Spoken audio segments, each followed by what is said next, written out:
If you want to get in on the action, we want to hear from you. Email us at faderoutemail@gmail.com with your questions, comments, picks, segment suggestions, you name it. We want to hear from you. We're on Instagram too. Slide in our DMs at Fade Route Podcast. Get at us.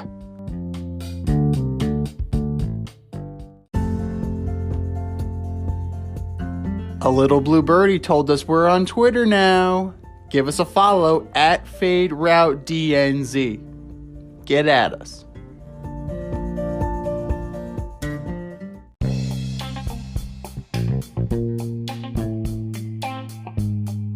Welcome to the Fade Route with D and Z. Here are your hosts, D and Z.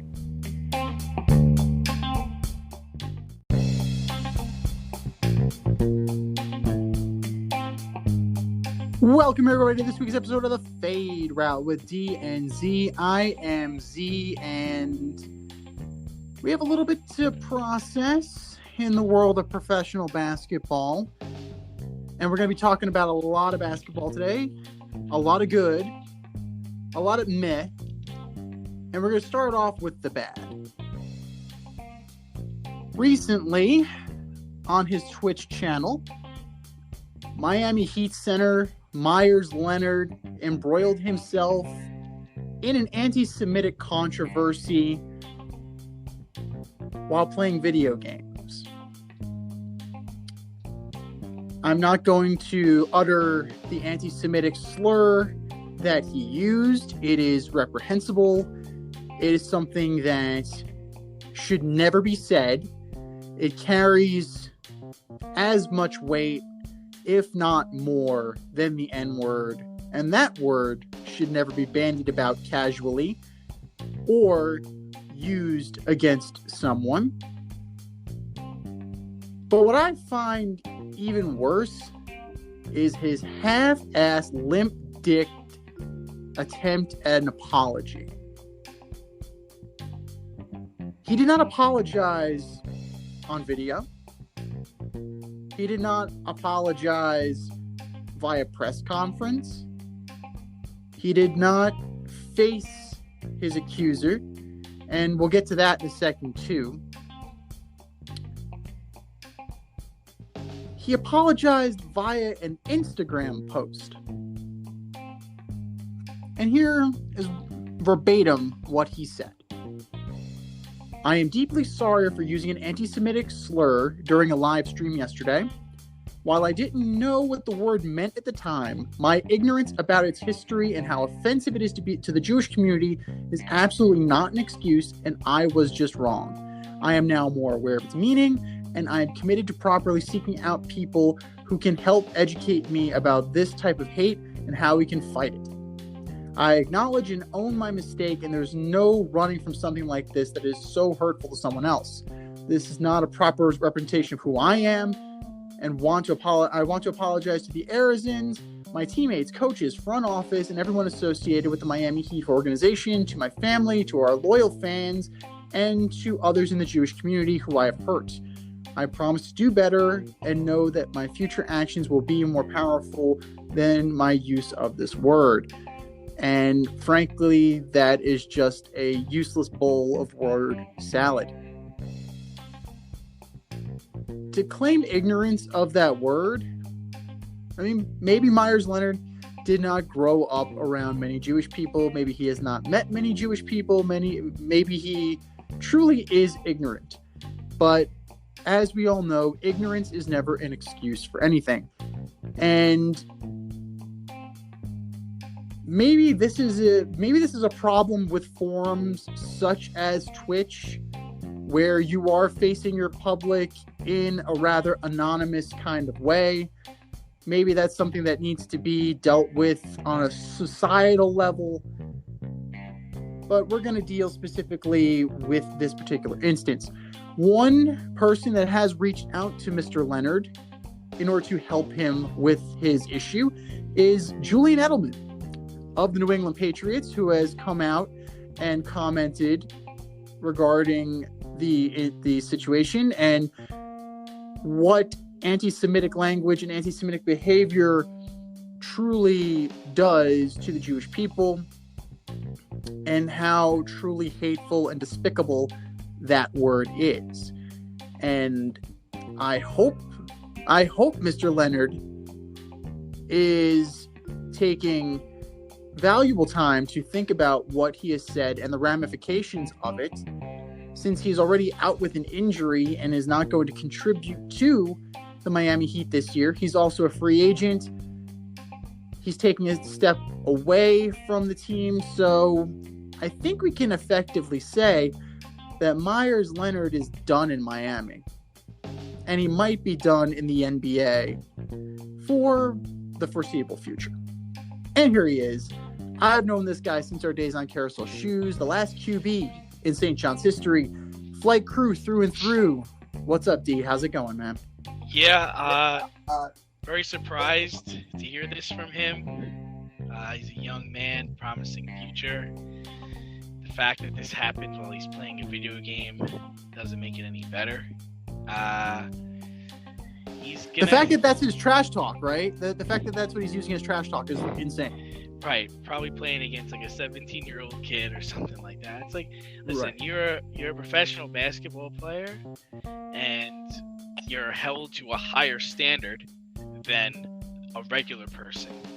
And I'm with you. I don't buy his ignorance on this.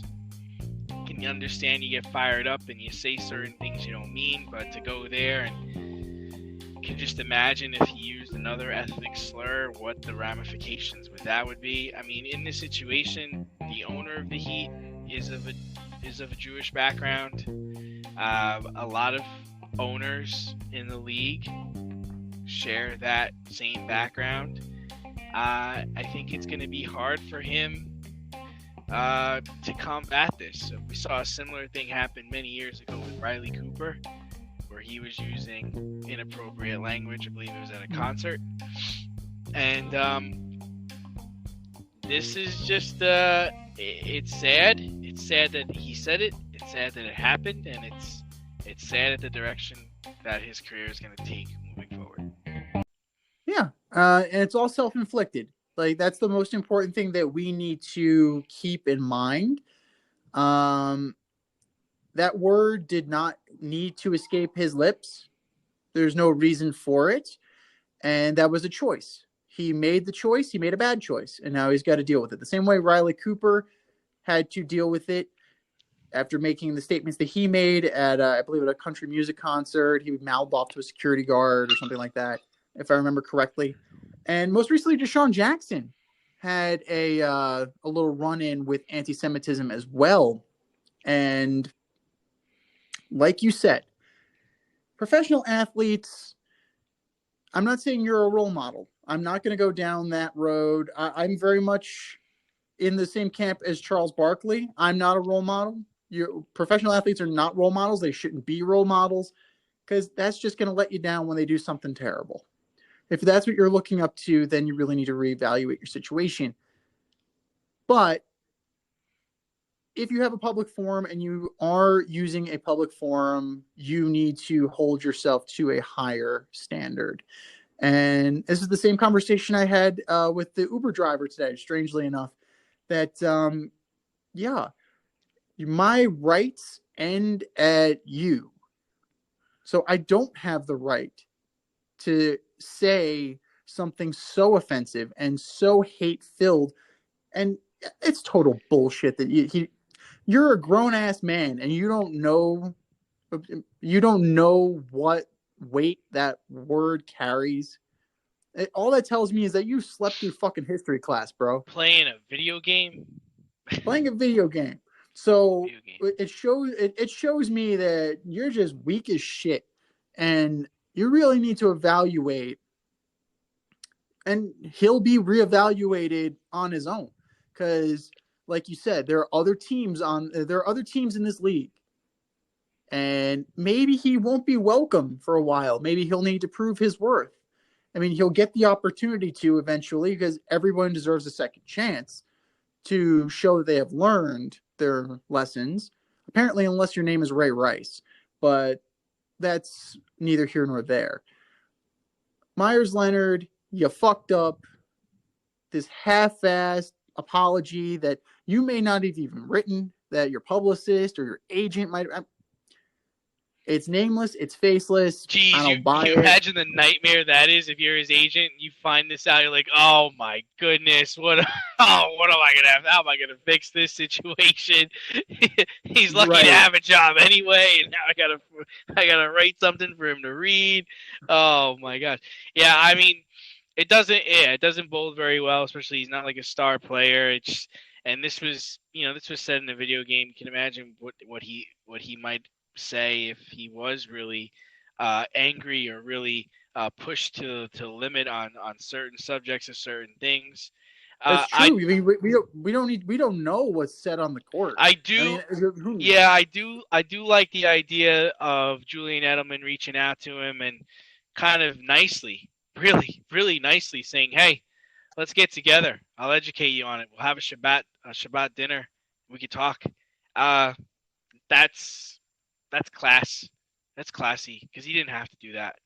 And No, he didn't have to. He could have just let this guy if he burn. was, Could have let this guy yeah. burn. I mean, The fact by that comparison, people did you are see the Michael Rappaport video? yeah. I thought By comparison, yeah, but you could you could see the appreciation for the subject and being willing to open up to the guy and say, "Hey, let's talk about it. You're already gonna get bashed and you get thrown through the mud by other teams and people. But for Julian Edelman to come out and say, "Hey man, I'm in Miami all the time. You want to meet up with me? We could definitely talk about it, and you could ask questions. We can have a dinner and go over everything with you." It's just unfortunate. He's 27 years old. I mean, not that he's had that much of a career, and not that he's got that much to go, but I mean, yeah, it's a wrap for him, pretty much. no, totally. And like you said, class act. Julian Edelman went out of his way to try and be an olive branch to Myers Leonard. And what this really exposes is how much this stuff really hasn't gone away. We like to think that we're a more evolved culture, but no, it just lays under the surface. Nah, bro. And it just no, it just in the right moment. Apparently, playing a video game is the right moment when these things slip out, and it just shows you that we still got a long way to go as a society, and it's humbling and it's also simultaneously disgusting, but kind of is what it is.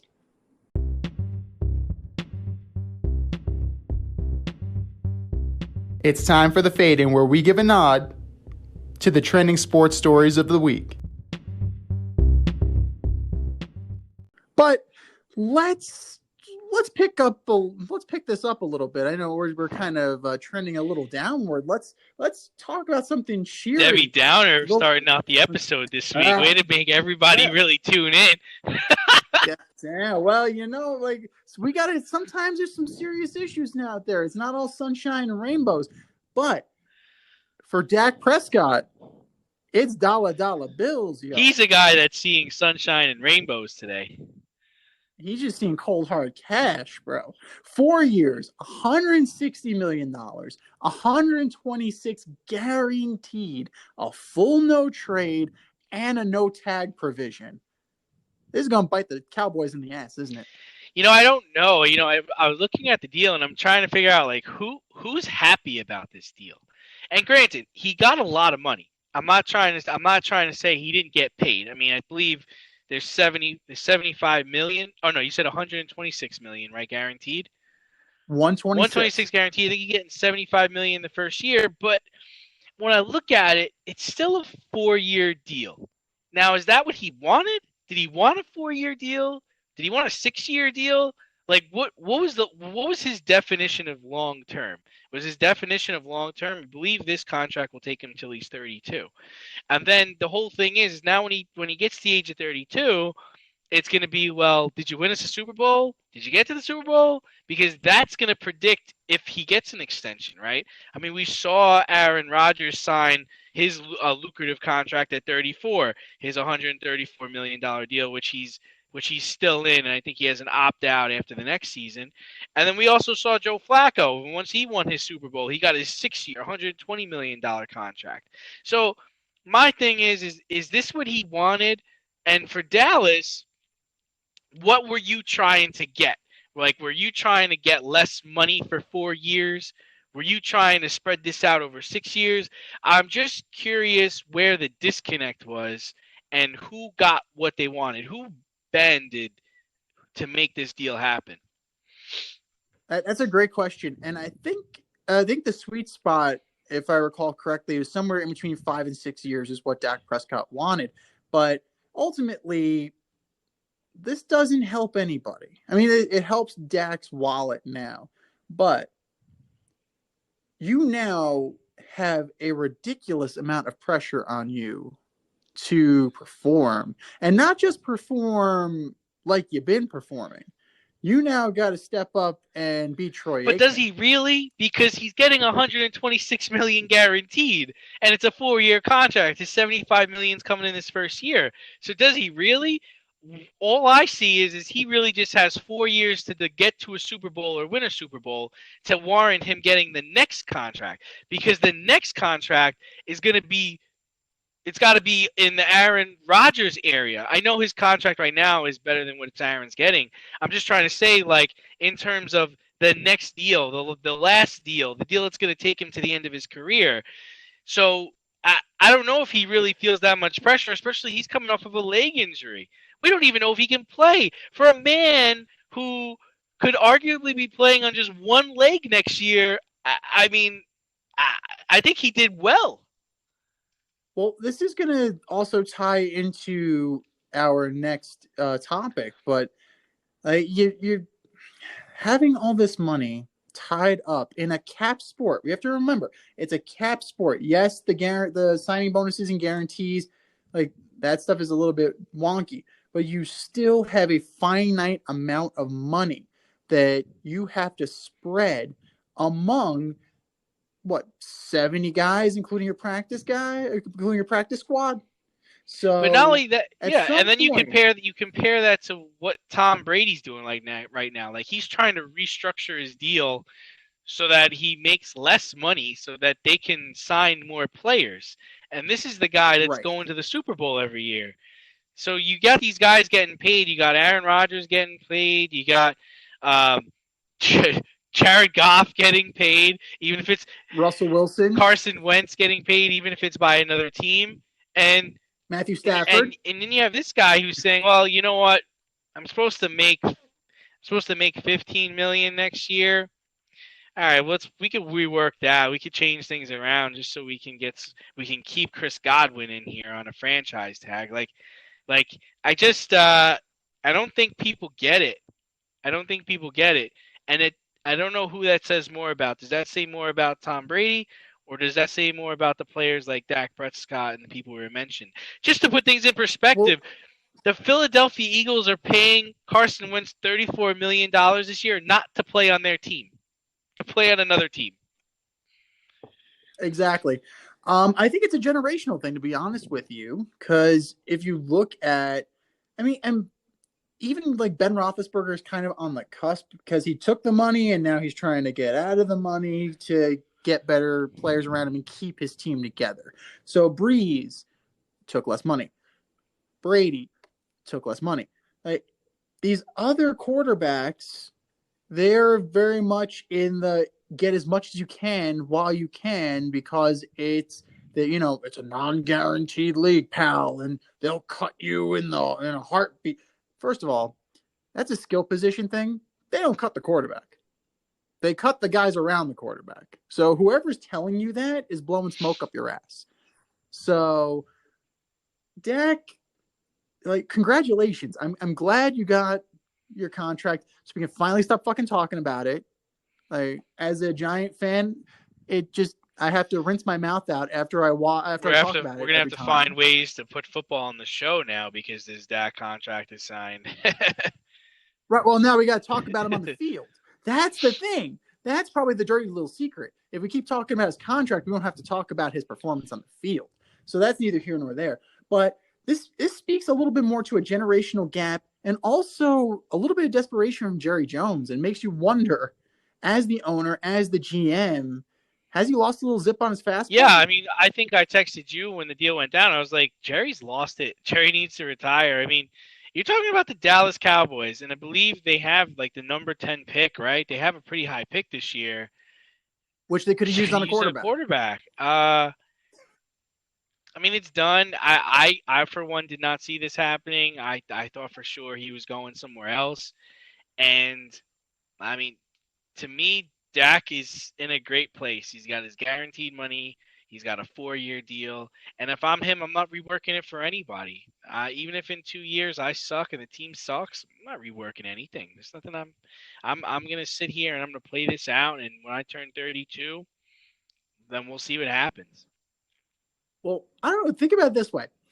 Here's what immediately came to my mind. $126 million guaranteed, right? I immediately thought of Bobby Bonilla. July 1st, happy Bobby Bonilla Day. He gets $1 million every year, probably till the day he dies. And that's kind of what, in a deferred money situation, Dak Prescott, that's generational wealth. And it's the gift that keeps on giving. You alluded to this a little while ago, but this is also a time when the NFL salary cap is going down by 8%. It's going to be $182.5 million. He signs this deal, and then across the league, I think there's going to be a lot of veterans that are going to lose their jobs. I mean, you've already seen the Lions say they're not franchise tagging Galladay. He's going to be a free agent. The Saints are strapped. The Saints are in a oh shit position where we need to cut a lot of players or trade people. So the Saints let go of Sanders today, or they at least said they're not going to keep him on. The Giants got rid of Kevin Zeitler. Riley Reif, I think, is gone. Just those are the four top guys that have just happened to. But yeah, I mean, this is a product of the system. This is what happens when you don't have asses in the seats. But this is also, I mean, this is the first time it's going down, I think, since 2011. On average, it does go up, and it's going down significantly from last year. I think last year was closer to 200 million. But the salary cap in football is what keeps the league young. It's what keeps the league going. It's also what aids in constant turnover. You're constantly seeing teams from the bottom going to the top because you literally have to manage your budget and manage your teams appropriately. A lot of people say that, part of you getting a rookie quarterback is you need to win the Super Bowl or get to the Super Bowl on his rookie deal. Because when he's on his rookie deal, you're able to pay all the other players around him. Like, think about it. When Josh Allen's contract is up, they're going to have to pay that guy. They're going to have to back up the truck and pay that guy. We talk about Baker Mayfield. When his contract is up, if he has a good year this year, they're going to have to pay him. Same thing with Darnold, and that's why everyone's saying is maybe they should draft a quarterback because they're not going to be able to pay Sam Darnold because he's going to warrant so much money that it's not going to be worth it. And I think the salary cap in football is good, but I do think it hurts veteran players. People that still have talent that are maybe in their late 20s, early 30s, it's not worth it to pay them. I'll go draft a guy. I'll bring in a guy. They might not be as good as you are, but we'll figure it out. Well, then you also put the teams in a weird position, and it's kind of a weird spot to announce this salary cap after you already opened the franchise tag windows, because the Giants tagged Leonard Williams at the old salary cap number. This salary cap comes out, and now they're $9 million over the salary cap. So you just done fucked yourself, and now you had to get rid of a Kevin Zeitler who was protecting Daniel Jones because you were working off an old set of Yeah, books. I mean, we were going to talk about So, like the franchise tag and some of the surprises, and Leonard Williams was actually one of the ones I was surprised about. I actually wrote it down because you got a guy, right, that came over from the Jets. You must really believe in him, and you must really want to sign him long term to franchise tag him. Another guy that hit the franchise tag. These were surprises to me. Was Chris Godwin, and for him, I don't know how he feels about it. There's a part of me that thinks he's upset because it's okay. I just won the Super Bowl. I was one of the best receivers on this team. It's my turn to get paid. I know the Jets got money. I know the Jaguars got money. I know there are teams like looking for a wide receiver. I could get paid, and now he's kind of stuck, right? I mean, it's a good.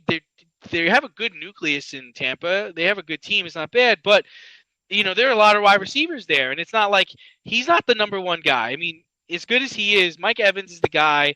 You assume AB's not coming back since they franchised him. I can't imagine them bringing AB back now. And then the same thing with a guy like Allen Robinson, where Allen Robinson's probably like, fuck, man, I just had my best season. I'm ready to hit the open market. Again, I'm looking at the Jets. I'll go back to Jacksonville because now they're going to have Trevor Lawrence. I'm looking to get paid. And of all places, I get franchise tagged here in Chicago where they don't even have a fucking quarterback. Like, you got to be kidding me right now. Like, this was supposed to be my payday. Now, you go into this season. Now, let's say he gets hurt. Or let's say he has a down year. Now he's lost his window where he could have got paid. And it just – I feel bad for the guy. Because, I was talking to a lot of friends of mine that are Jets fans today, and they're pissed because they wanted Allen Robinson. And they can't get him.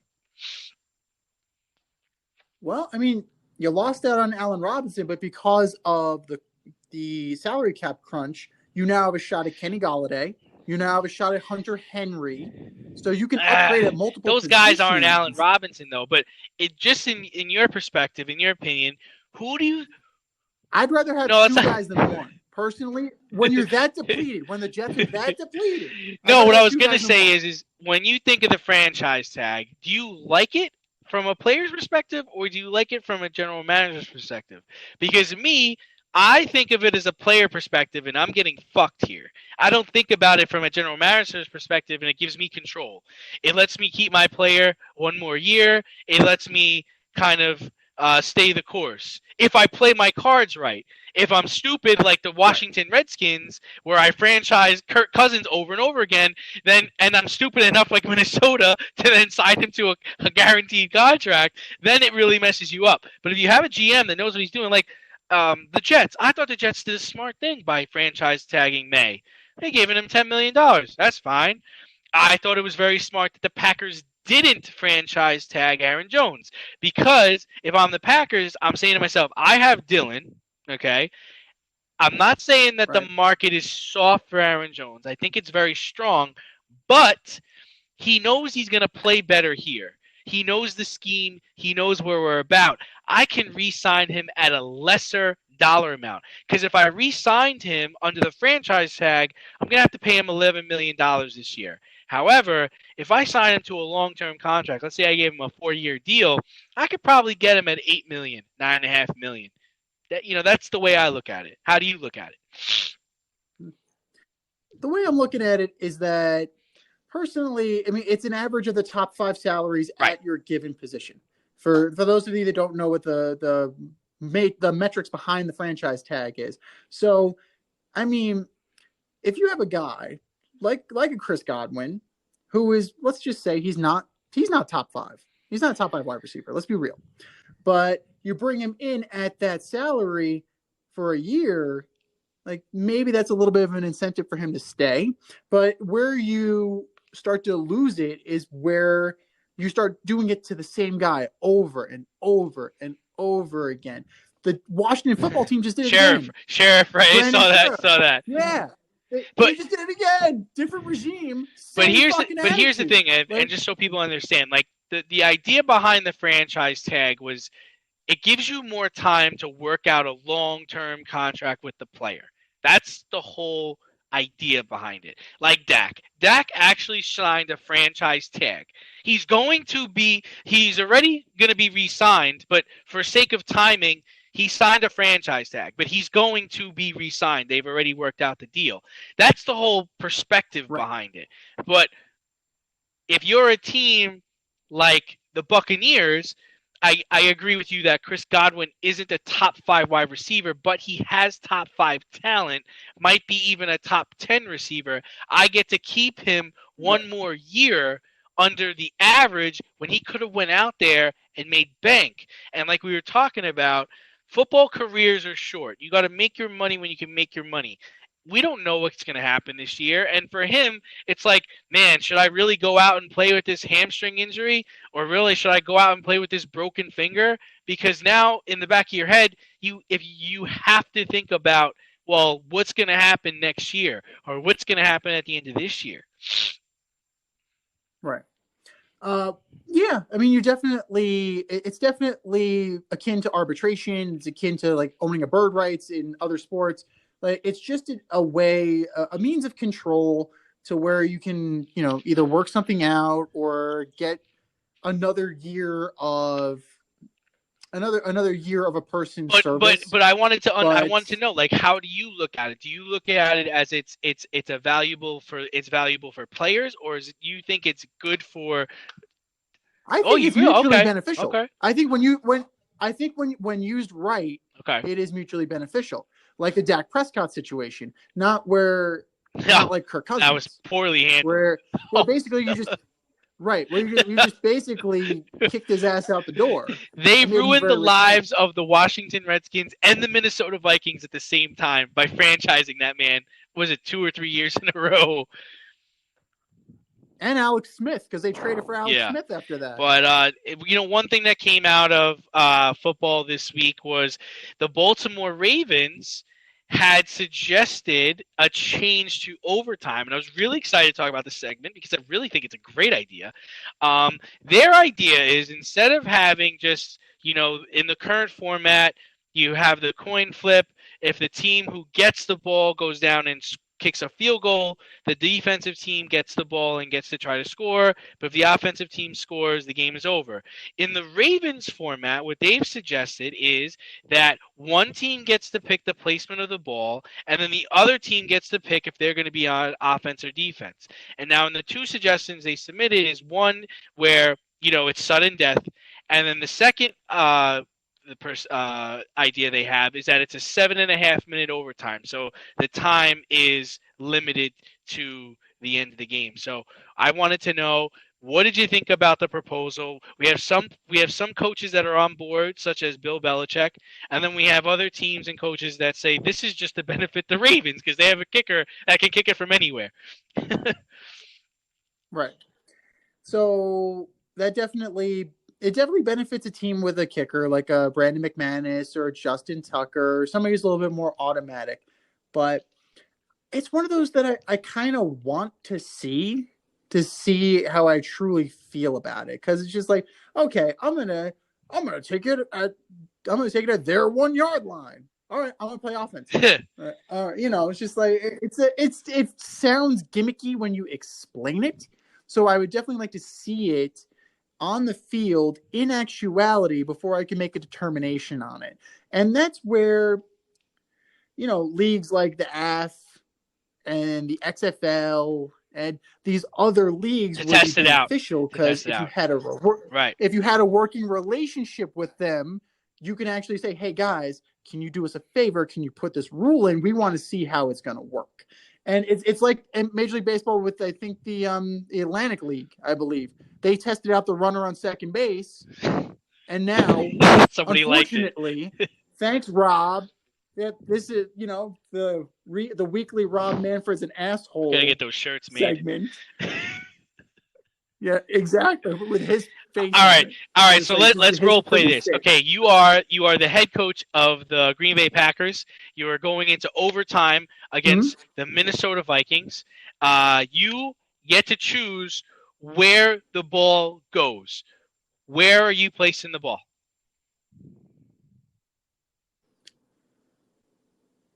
I'm going to place it. I'm going to place it at my 40-yard line. Because I know I got Aaron Rodgers. I know I have deep threats.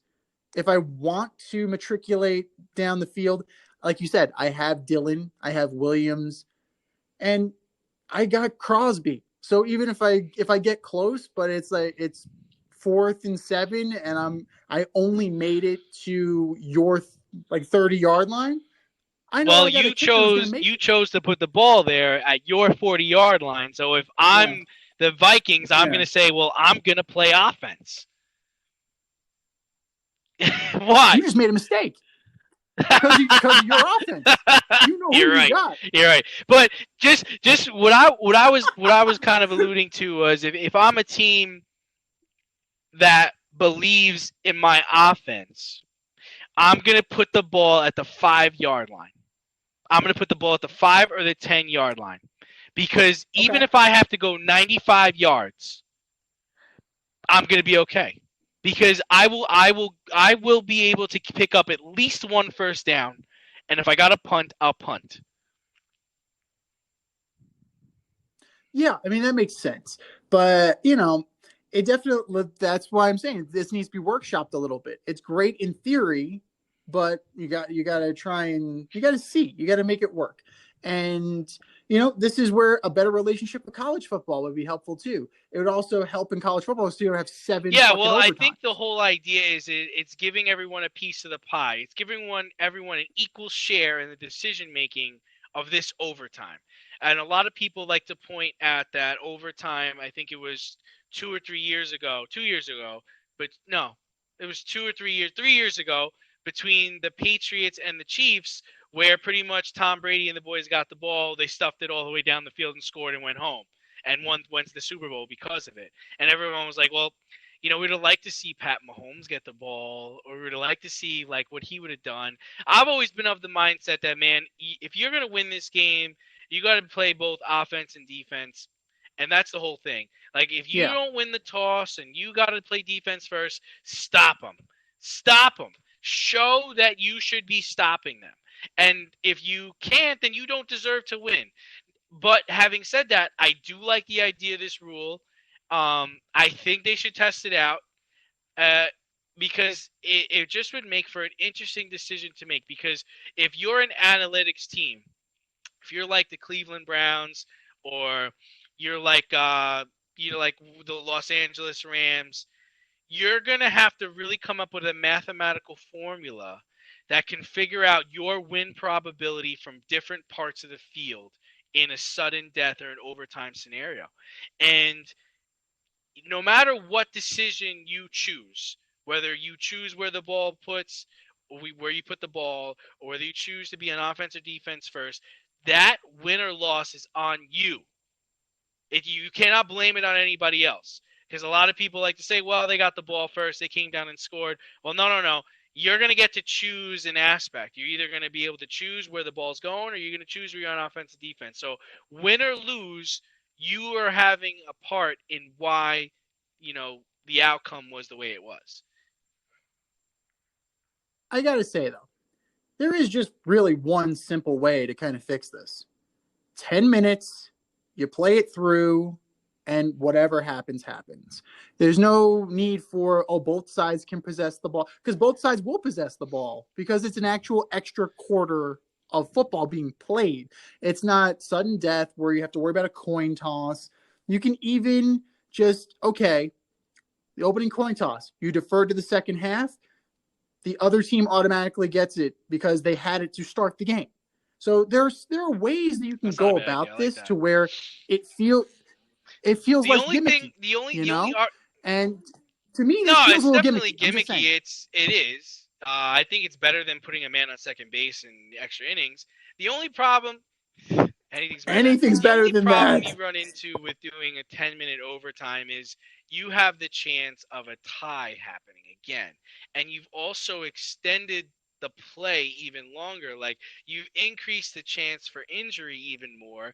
And let's be real, when teams go into a game, they game plan, right? We have a game plan that we're putting into place. By the time you're hitting overtime, you're running the same plays There's nothing. You've run 80 plays in this game already. Like, there's nothing different that this team hasn't seen. So you're gonna run into the same Right. thing you ran into the third and fourth quarter. So yeah, that Yeah, no, you're 100% right. And if you've done your job and you've game planned, that's, that's going to make for a very boring 10 minutes. But that's when you got to reach down deep into your bag of tricks, You got to reach down deep into the back pages of that that's playbook right. and That's what pull out. Adam Gase needs to do. He just needs to make it to an overtime, and then he can really outcoach somebody. Now I get it. I'm waiting for him to actually coach somebody. Never mind, outcoach somebody. We're gonna run to the right. What are we gonna do? Run to the right. I said run to the right. Fuck. Well, the NBA All-Star game was this past weekend, and frankly, I didn't watch it. I'm just going to be real with you guys. I have no interest in All-Star games whatsoever. It is something of a relic of a bygone era. Let's be real here. How many of you actually watched the fucking Pro Bowl? Liars. You're lying to me. Liars. You're lying to me right here. Yeah, you're saying you're listening to me, and you're like, yeah, I watch it. Really? Bullshit, you do. Major League Baseball All-Star Game. The last time it was taken seriously, Pete Rose almost murdered Ray Fonzie. He was never the same after that. Ruined his life. Ruined that man's career. The one guy took it seriously. Of course, there's Pete fucking Rose. But it's a chore to get through, man. Like, now that every team's represented, the same little league, you don't need to have every team represented. If teams suck, they suck. They don't need an all-star representative. And interleague play has killed it, because when I was growing up and when you were growing up, it was a treat to see, because I get to see Randy Johnson face Tony Gwynn. That never happened. Or Greg Maddux facing Cal Ripken. With interleague play, especially now that there's 15 teams in each league, interleague plays all the fucking time. So it's diluted the product. I'm one of those people. I'm with Howie Rose. I think interleague play is terrible for baseball. And it's actually taken and it's cheapened the All-Star game. And, we're going to watch the Home Run Derby. Oh, let's watch the Home Run Derby. If you want to watch the Home Run Derby, just watch a regular season baseball game. Right? It's fucking ridiculous with regularity how often the ball leaves the fucking yard. So do not tell me that the Home Run Derby is exciting. It's not. That brings me to the NHL skills competition. Okay, that is kind of cool. Because you have people against each other. Okay, that you have a goaltender, and it's like, it's a puck relay kind of thing, and you're fastest skater. Okay, all right, that's fine. You don't really get to see it all the time. Have you ever watched the NHL All-Star Game? It's 3-on-3, different divisions. It's like, what the fuck is going on here? Like, and it was because I remember this vividly. The last time before they decided to do this, it was like 17-10. Like, no, nobody goes to the fucking nobody watches hockey for 17-10. But what is this shit? That's not hockey. And then that brings me to the NBA. I don't care about the slam dunk contest. It's been played out. I certainly don't care about the 3-point contest. The only thing I care about is if Bruce Bowen is out there sticking his foot under the guy and he's got to make a 3 while being defended. That is impressive to me. And they never play defense in the NBA All-Star game. It was what, like 190 to 170 or some nonsense like that? But go ahead. I'm going to give the rest of the time to you and make me care. I'm not gonna make you care. The one thing I will say that was interesting is that Joel Embiid and Ben Simmons actually caught COVID the week of the All-Star game, and they're lucky that they didn't go, because they would have gotten all the stars of the NBA would have gotten sick, and then they would have went back to their home cities and got their team sick, and it would have caused a disaster of tremendous proportions, which is exactly why the NBA All-Star Game shouldn't have been played. What I will say is, when I was a kid, I did enjoy watching the NBA All-Star Game. I liked watching Vince Carter, or I liked watching Tracy McGrady Kobe and Jordan sharing the same court, seeing the likelihood of certain teams facing each other in the finals was fun. It was more about the star impact. But the problem, in my opinion, is now that I'm older, okay, I've already seen that. Like, I've seen it, I've enjoyed it, it was great. But now that I'm older, I'm in for more of the competition, and there's nobody competing. And the whole thing is it's No. become more like the NFL Pro Bowl, which is just horrendous. Like, I don't even they have to just get rid of it, or just come up with a skills competition or a flag or something, because that is terrible. But another issue I think with the NBA is there are so many little all-star teams now, right? I mean, we're going to talk about Blake Griffin to the Nets, but you got the Nets that have Durant, Harden, Kyrie. Now they have Blake Griffin.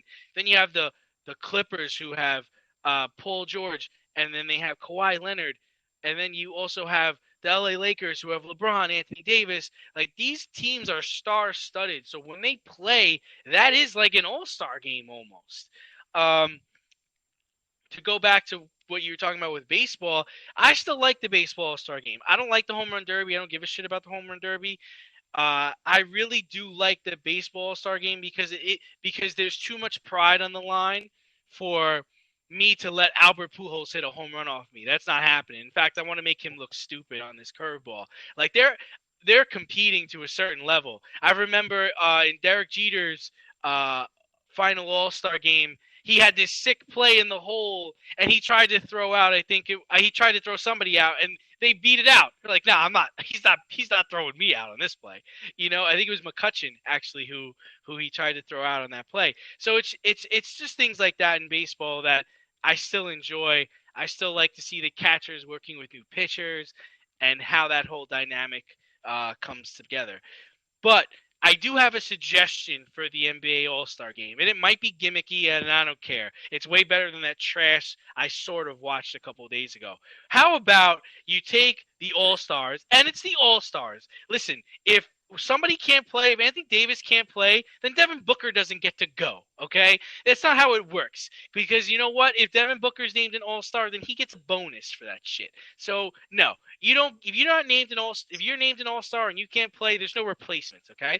We take all the All-Stars, you line them up east and west, and somebody, I don't know if you have maybe LeBron, a captain, or maybe or a coach or somebody, create 3 or 4 3-team units and make a little tournament out of it, and have the teams play to 11, and at the end, the best 3 of East goes against the best 3 in the West, and the games are to 11, and everybody sits in the stands and watches who played in the tournament. That seems much more fun to me. They could borrow the idea from the big 3 and you know what you could do? Play in the half court, have gimmick shots that are worth 5 points or 4 points to make it interesting. But anything's better than the trash that we saw a couple of days ago. Bring back Rock and Jock. A lot of those, take a lot of the ideas that Rock and Jock had, because I remember they were Rock doing and that Jock. shit for That a was long cool. time. That was cool. Yeah. I like that. Yeah. So they had elements. They did. I think they had a 5-point shot or a 10-point shot that was really high. I remember. Yeah, exactly. So, think outside the box, which apparently isn't that far outside the box because MTV was doing it years ago. But I do like your idea about replacements, because think about it. Well, I'm going to take it back to the Pro Bowl. I'm sorry in advance. But you got guys begging out of the Pro Bowl to where you have 4, what is that, like maybe Tom Brady hasn't played in the Pro Bowl in 15 years. Really? Well, but he also says his shoulder hurts when he does go. When he's supposed to go, he goes, I have a shoulder injury. I can't play. He played like at 2 or 3 Pro Bowls, and he's like, I'm done with this. Because it's stupid. It's not worth your time. Yeah. Yeah. And, like you said, there's money tied to this. There's bonuses tied to this. And, there was a great line years ago, arbitration, Charlie Finley,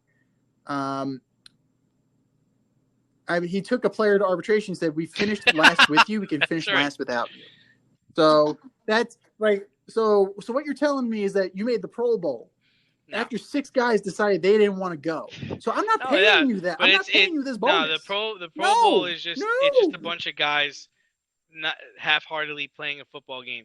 But I do think that if you change the dynamic of the All-Star game, if you make it a 3-on-3 tournament with money being the grand prize, I think you'll have people compete a little harder, especially if the games are to 11. There's nobody that's going to get hurt playing to 11, and it'll spark. It'll be more enjoyable. David Stern, I'll send you a letter. Yeah, I mean, well, it'll definitely inspire more inside play. And a guy who would definitely take advantage of that is Blake Griffin, who's now a member of the Brooklyn Nets. After working out the buyout with the Detroit Pistons, supposedly there was interest from the Blazers, the Warriors, and ultimately Blake Griffin decided to go with the Nets. Does this make the Brooklyn Nets even more of an unstoppable juggernaut, or does this really not have any impact so at the great end that of the day? LaMarcus Aldridge said, "I want out of my Spurs contract." Him and the Spurs agreed to part ways today after he saw Blake Griffin go and sign with the Nets. He's like, "Really, really? I'm going back to Portland." You know, I when we talked about how Blake is like washed up, and somebody asked me who's more washed up player, Blake Griffin or Ryan Braun. I was like, man, that's really close. Here's the thing: if Kevin Durant continues to be hurt and he has a hard time during the end of the season, I do see Blake being a valuable person on the team if he can play like he played in 2015. Because if you got James Harden, DeAndre Jordan, and Blake Griffin, that's not bad. I'm curious to see if Kyrie can play with him, because what I'm thinking is that Blake is going to be part of that second unit when Kyrie comes onto the court. And so if they can prove that they can have chemistry, and if Blake wants to play, like, he's got to show that he wants to be there. I think it could be valuable. I don't think it makes or breaks their season. I don't think it really means anything, but it'll help them during the stretch, and it could potentially help them compete more in the playoffs if for whatever reason Kevin Durant is injured. If Blake Griffin is any facsimile of the player he used to be, this is a great addition, especially if you can possibly put together some chemistry with Kyrie Irving, like you said. Hell, maybe Blake Griffin can even try a dunk for the first time in 3 years, 2 years, try and recreate some Lob City. Why not? It diversifies the offense a little bit. And, Blake Griffin, he might just have been victim of the same thing that a lot of good players are victims of. They're in a shitty circumstance. And you kind of get mired in the muck of being in a shitty circumstance, and then all of a sudden you get to a new spot and you feel 10 years younger. Yeah. Ask James Harden about that. He looked shot. His fat ass looked fucking shot in Houston. Now all of a sudden he's in Brooklyn and he looks like the James Harden of old. So he'll definitely 12-5. Like, that's what he was averaging on the year. He's got to work off the rust because he hasn't played in a month and a half. So he's definitely going to need some time, but that's also good for him because he's also resting up. Any nagging injuries he might have had, he should be good to go. And he's got chemistry down low with DeAndre Jordan from their Clippers days. So I think it's a good move. Now, it also, apparently the LaMarcus Aldridge situation occurred, and you're sparking other teams, other players to kind of make this move and kind of get someplace else. And we're still waiting on Andre Drummond. I don't believe he's signed anywhere else. But now that there's a spot open in Miami, I think that might be a good landing spot for him. LaMarcus Aldridge, I don't know what he's got left in the tank, to be honest with you. Maybe he's just going to a new team or back to the Blazers will definitely motivate him again. But I mean, it remains to be seen. But I definitely think this will invigorate Blake Griffin, not to the Blake Griffin of old, but to something we haven't seen yet. And it'll definitely give the Nets a little bit extra depth, and it never Right. hurts. It never hurts in the One of the things playoffs. that we didn't talk about in the last couple of weeks is I think we were waiting for more information to come to light. Was the Tiger Woods car crash left him in a really bad situation with a shattered ankle, amongst other injuries. One of the things that goes through my head with this is, I'm surprised more people aren't talking about how reckless this was. Now, we don't know all the details, and I guess maybe people are waiting for the black box and waiting to really find out what happened here. But in pure speculation, it just sounds like he was going a little too fast on a highway, and he almost ended his life. And thank God he didn't hurt anybody else's. But to me, this seems like the second time he's been in a pretty bad car wreck. And, I just think this time around, we take the correct approach to the situation. If we find out that he was exceeding the speed limit or exceeding over 100 miles per hour, I think the PGA and the different companies that support him need to take some kind of action here. What I find more interesting is that he had no memory of driving. Now, whether that's retrograde amnesia from the crash, or I was looking today for a little bit extra research and a little bit more information. There's speculation that he may have been zonked out on Ambien and was driving. So, yeah, and Ambien just, it's a sleepwalking is a side effect of Ambien. So, sleep driving could definitely be in that situation. It could be something like that. So, if that is true, and I'm not saying that it is, I'm just saying that there's speculation, that just further, it makes you realize that you shouldn't be rushing out to wear the red on Sunday and support Tiger and eulogize Tiger like as if he was dead. Like, I thought that was very odd. I mean, Colin Morikawa, like most of these guys grew up watching Tiger Woods. I get it. I wish him a speedy recovery. We'll wait to see what happens, but I hope he turns out okay. Like, a quick little soundbite. That's really like all you need to do. The coordinated effort to put into supporting and showing excess love when all the facts aren't out, that's a bad look. So it remains to be seen what happened. And I'm also rooting for Tiger Woods to have a speedy recovery. I mean, nobody wishes ill on anybody, but I also want the facts to come out. So if that means that we got to wait for the black box, we're waiting for the black box. And, we need to have all the information. And personally, I like having all my information before I make a comment or react in such a way.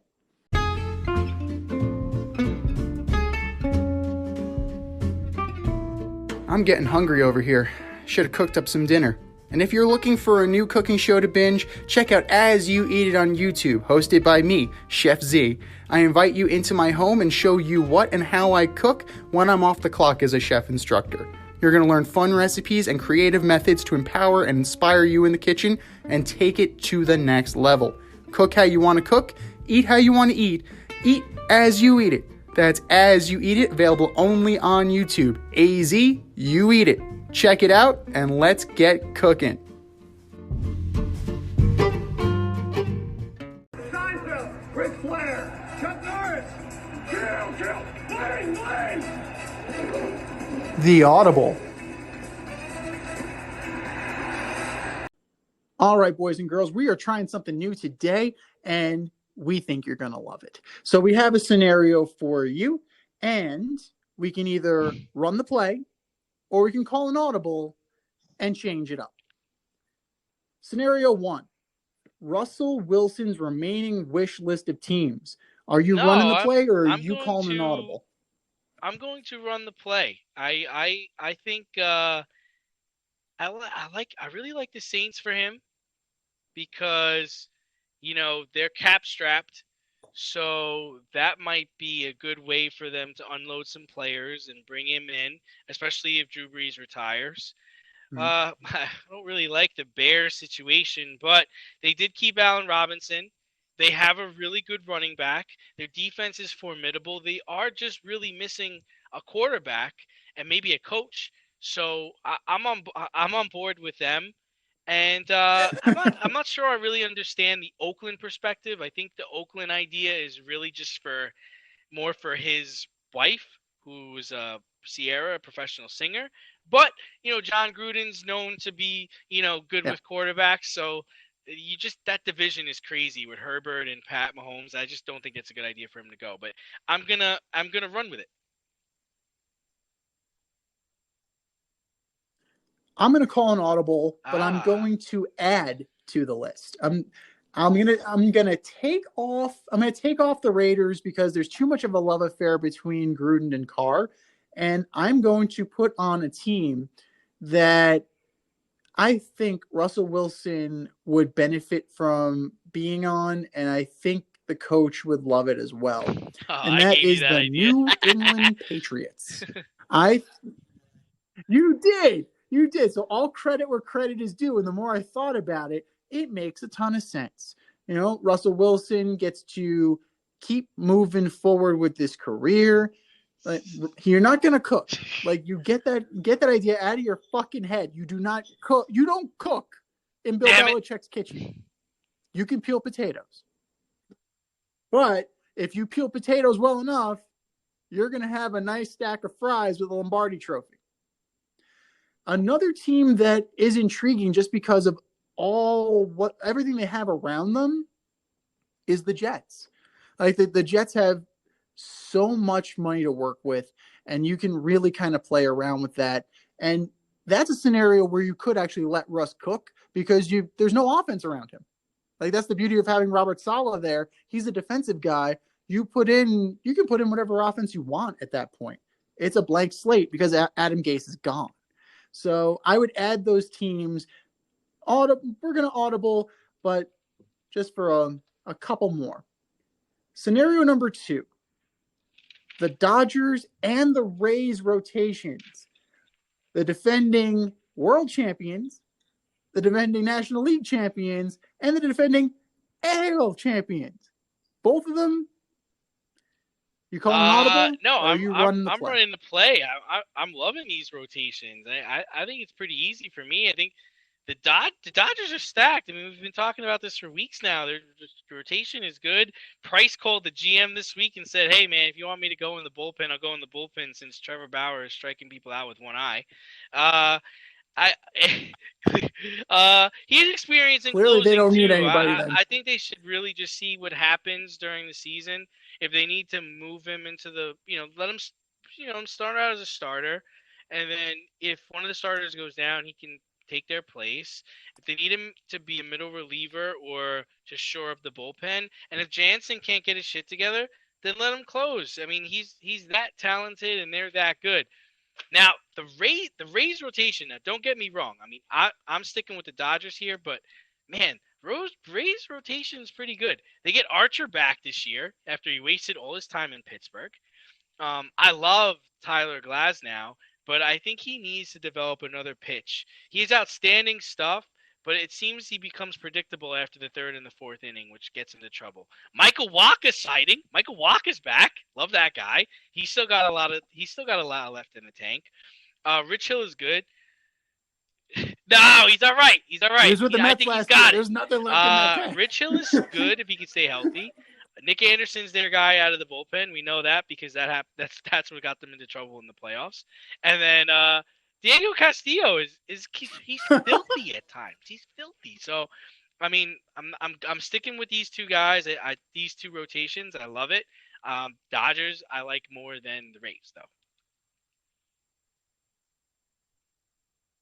Okay. I'm running with the Dodgers They have depth, which is what you need. You can use Price as an opener. You can use Price out of the bullpen as your long guy. You can use him as a loogie at the or you can have him just go an inning. You can even have him close if Jansen goes south, like you mentioned. The Rays, I think they need more, so I'm going to call an audible. You're looking at Glasnow. I saw Waka last year. You say he's got stuff in the tank. He went from the National League East to the American League East. That's going to be a tough sled. Archer, I don't know what Archer 100. has left. Rich Hill's, 43 years old? He's 100. He's 102. He's 102. And then, exactly. Yeah. And then Ryan Yarbrough. Yeah. He's an opener. So I didn't even mention Ryan Yarbrough's not a starter. So I'm calling the Reds. I have the number 1 overall prospect. I have Wander Franco. He's ready to go right now. I'm putting him at shortstop, and I am dangling Willy Adames to the shortstop needy Reds. And flip a coin, Castillo or Gray. Who are you giving me for Willy Adames? I think a 1-2 punch of Glasnow and Gray or Glasnow and Castillo, that takes them a little bit higher than I would have put them with the presently constituted rotation. But that's just me. I really think that that would be a game changer, and they're young and controllable. Castillo is young and controllable, and you can kind of give him that team-friendly contract to where he could be the next Archer. So I'm gonna kind of split the baby here. We're gonna run with the Dodgers and audible on the Rays. Are you in need of air care, maintenance, or service? I have the company for you. Air Care Technicians. They service the Westchester and Northern Bronx area and can help you with all your heating and cooling, maintenance, and service needs. Just give them a call at 914-315-1547. Again, that's 914-315-1547. Or shoot them an email at aircaretechnicians@gmail.com. These guys are the real deal, as they are veteran-owned, licensed, and insured. Make sure to tell them that D&Z sent you.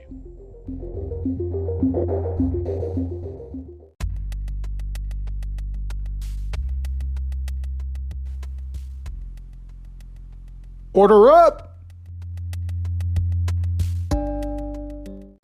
We're ordering up the National League Central this week. From 5 to 1, worst to best. It was pretty easy to me to pick out number 5. One thing's for sure is the Pirates are coming in last, okay? Aside from losing Chris Archer, they really didn't do much in the offseason. They literally have nothing positive to talk about. There's not... No, I don't give a shit about Dustin Fowler. Their whole team is terrible. I mean, I guess they're trying to rebuild for the future and they're trying to save money this year, but man, what a waste of time. Now, I think this week we are going to be completely different in our choices, because the National League Central is really, it could go anyway, but this is how I got. At number 4, I know you're going to be surprised, I actually have the Milwaukee Brewers, okay? I don't see a really good team here.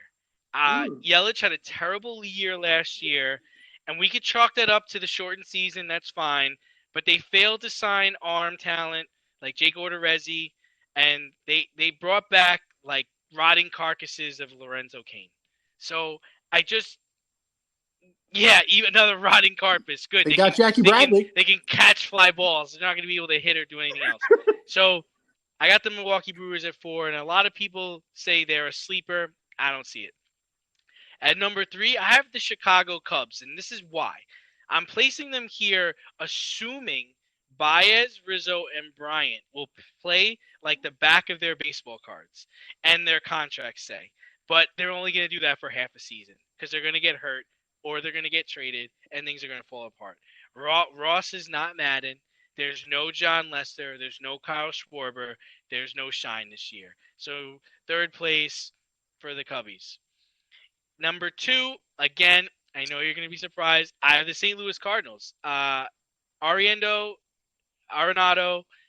Goldschmidt.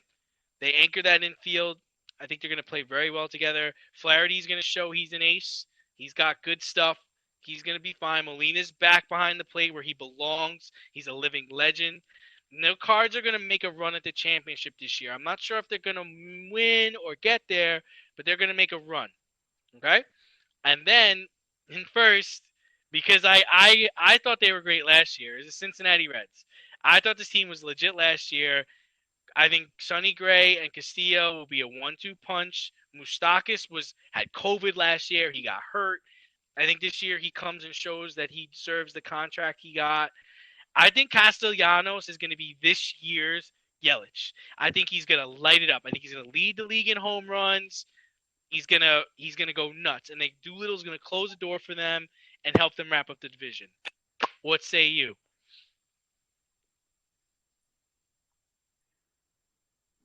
Well, you are correct in the agreement of who's going to finish in last place in that division. It's awful.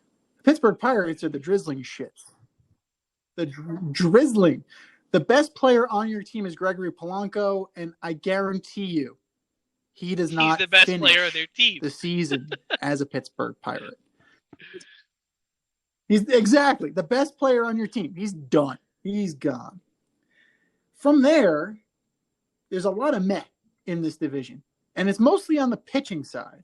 I'm looking at these rotations. I'm just like, I am not impressed. I'm just not impressed at all. And what? Number 4, we're also in agreement, the Milwaukee Brewers.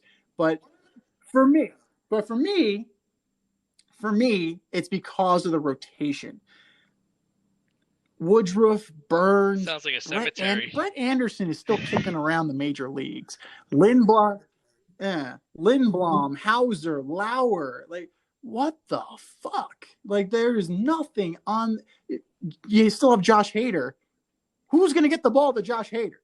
Like, Josh Hader will be lucky if he has 25 saves this year. It's just not great. And then you look at, great, you added Jackie Bradley Jr., that moves Avi Garcia into a bench role, unless you trade Christian Yelich for some much needed depth and help. But it's very mediocre, very mediocre. Number 3, I'm not in love with the St. Louis Cardinals rotation. I'm sorry, I love that lineup. I just do not love that rotation. Meh. Flaherty, great. Everybody else, like the ghost of Adam Wainwright. He's still alive? Like, he's like, I mean, come on. Like, I love Wayne. I know, I love Wayno. I love Adam Wainwright. But dude, you got to know when to fold them. Then you have the Korean pitcher that they signed, Miles McCollum. He was big in Japan. Whoopee! And another situation, Jordan Hicks is a closer. Great. Dude throws 105 miles an hour. Who's getting the ball to Jordan Hicks? Like, that's great. Jordan, you guys have in the back end. That's wonderful. Probably not. But, I mean, Edman, DeYoung, Goldschmidt, Arenado, Yachty. I mean, the outfield is a little weak, but they have bats, and those bats will play. Second place, the lineup is a little bit stronger, in my opinion. If Jake Arrieta can actually beat Jake Arrieta again, the Cubs, for 1 year, I like their chances. Kyle Hendricks is so underrated because he can pitch. The dude doesn't throw that hard, but he knows how to pitch. And Zach Davies, he's all right. Trevor Williams, he was a Pirate, so that tells you all you need to know. He failed up, so good job, Trevor. And Alec Mills threw a no-hitter outside of Kendricks, who do you trust on that team to give you 25 solid starts? Yeah. Out of who they have right now, I don't. But that's also the scenario that they're in, because they could still trade Chris Bryant. Nothing is set in stone here. Even if you lose Chris Bryant, you have Happ, Rizzo, Baez, your boy Jock Peterson, Wilson Contreras. even if J. Hay has a good year. J. Hay kid, the J. Hay kid. And that leaves you by default with the Cincinnati Reds, the cash-strapped Cincinnati Reds who were selling off players and basically got rid of their entire bullpen because they don't have any money, and they're still going to win this division. Cincinnati What Reds the hell does that tell you? What does that tell you? But dude, you just got to look. I mean, you got to look at that roster. Like, I mean, Akiyama, we don't know what he is, but Castellanos, Votto, Suarez, Moustakas, Winker isn't bad. They're a little weak at shortstop. If they get Willie Adames, they're better. Tucker Barnhart, they need a catcher. I mean, Tucker Barnhart is a nice backup, but Gray, Castillo, Miley, Lorenzen, they added Sean Doolittle. They got players on this team. And considering the fact that they let go of, they traded Iglesias, they let go of Bradley, this team could be even better. And that's kind of scary. So we'll see what happens, but there's a little bit of disagreement, but a lot more agreeing with this division. But let us know what you think, boys and girls. Hit us up. IG, Fade Route Podcast. We're on Twitter now, Fade Route DNZ. Email us, faderoutemail@gmail.com. Thanks for tuning in tonight. You can catch our podcast every Wednesday nights on the Anchor, Spotify, or other outlets where you listen to your podcasts. Until next time, stay faded, everybody. Thanks for listening to this episode of our podcast. If you like what you heard and want to hear more, be sure to like and subscribe on your favorite podcast platform. Rate us 5 stars, leave us a review, turn on subscription notifications, and tell your friends. Spread the word, spread it wide.